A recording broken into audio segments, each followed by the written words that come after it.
Today I'd like to discuss my experience in Washington over the past year, which, by the way, was amazing.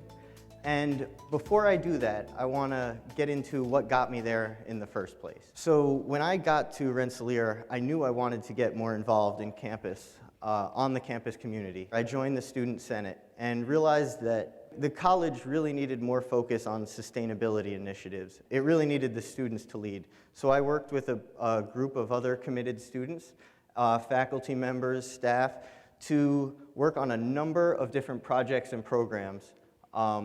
We worked in a collaborative manner with the administration to run events, to find out what was in our dumpsters, and even just simply meeting outside. Through this effort, we were able to increase the green report card for Rensselaer from a from a C- in 2008 to a B in 2010. And this really gave me a firsthand experience in leading a group, but also working on something that I cared about and that I knew other people also cared about.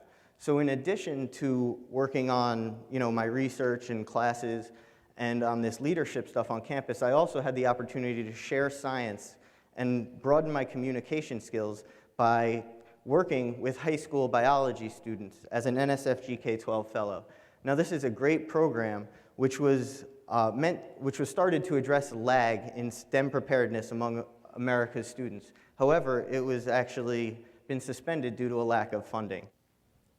And so I wanted to take these varied experiences that I had gotten through grad school, and I didn't really feel like a traditional career was the way to go. So I decided to apply for the Congressional Fellowship because I wanted to use the sort of science that I had learned in doing research, but also the, working with people and the leadership skills to use that science to address problems that affect society.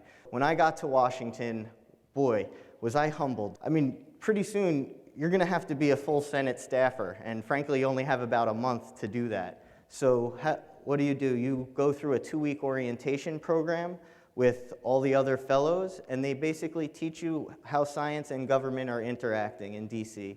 And after that, you go and interview with as many offices as you want, looking for the right fit with the people, the ideas, and the portfolio in the office that you would be able to work with.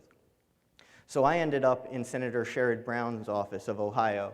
It's a highly busy, highly connected work environment. You got the TV, 2 monitors, the phone, email, internet, Twitter, everything going all at once on all these different topics. There's just such amazing stuff going on in DC, amazing people to talk to in your office, outside your office, that you have to make sure as much work as you're doing in your cubicle, writing memos, figuring out which hearings to go to, running conference calls or preparing stuff for the senator and preparing advice documents for him. All that has to be, takes a lot of time, but you need to make sure that you save a little time to do some other stuff so that you can gain more experiences outside of just paperwork. And so some of the examples of that is just getting to interact with amazing people. So here's me and Senator Brown. I was able to, during the year, get onto the Senate floor with him while we were in session, which was an amazing experience. Having full access to the Capitol with your Senate staff ID badge, it's an amazing access, and I encourage you to, if you plan on going in to become a Congressional Fellow, to take advantage of sort of these extra opportunities that you have while you're in DC. Of course, I worked on a lot of important scientific issues while I was in the senator's office. Most notably, we were able to get the cover of USA Today when I wrote and drafted a letter and got 5 other senators to sign it to address legacy lead contamination issues around old lead smelter sites throughout the United States. And as a result of these efforts, the EPA has looked through reassessed more than 400 sites and are going to be going through that list to prioritize and eventually actually clean up the most egregious sites.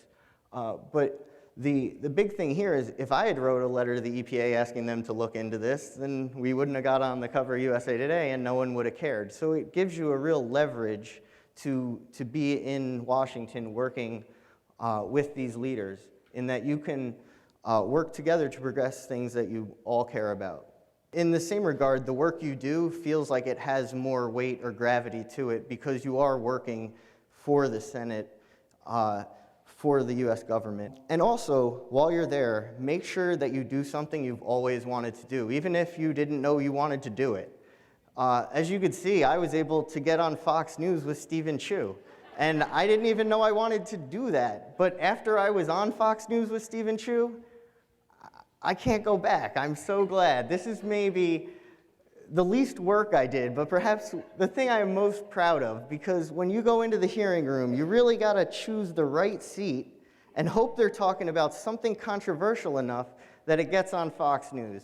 So all this together really gave me something to sort of send around and give people a smile, and just it's kind of a fun little anecdote to tell your friends that you were on Fox News with Stephen Chu. Thank you very much.